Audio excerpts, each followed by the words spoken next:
સુરત મનપા દ્વારા પ્રધાનમંત્રી આવાસના કામોનું કોમ્પ્યુટરાઇઝ્ડ ડ્રો કેન્દ્રીય જળશક્તિ મંત્રી શ્રી આર પાટીલના હસ્તે કરાયું છે।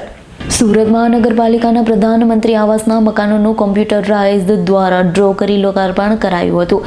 કેન્દ્રીય કેબિનેટ જળશક્તિ મંત્રી સી આર પાટીલના હસ્તે 2959 આવાસનો કોમ્પ્યુટરાઇઝ્ડ ડ્રો કરાયો, જેમાં 193.10 કરોડના ખર્ચે સાકાર થયેલા આવાસ ગરીબ લાભાર્થીઓને ડ્રો દ્વારા એનાયત કરવામાં આવ્યા।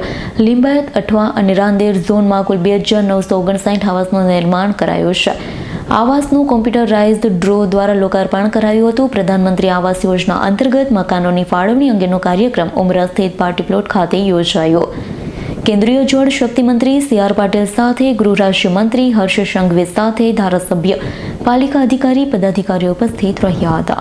મોદી સાહેબના યોજનાઓને આગળ વધારી અને એમાં હમણાં જ જયપુરની અંદર મધ્યપ્રદેશ અને રાજસ્થાનની 11 નદીઓ, મોટી 3 નદી અને બાકીની 8 નદીઓ, 11 નદીઓને જોડવા માટેનો પ્રોજેક્ટ મંજૂર કર્યો, એનો ખાતમુહૂર્ત કર્યું અને એનો એમઓયુ ઉપર સાઇન પણ થઈ।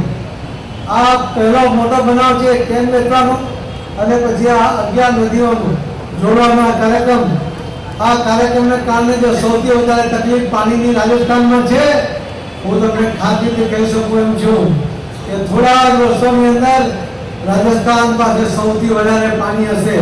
પીવાના પાણીની વ્યવસ્થા પણ હશે, ખેતી માટે પણ પાણી હશે, ઇન્ડસ્ટ્રી માટે પણ પાણી હશે, પશુ માટે પણ પાણી હશે।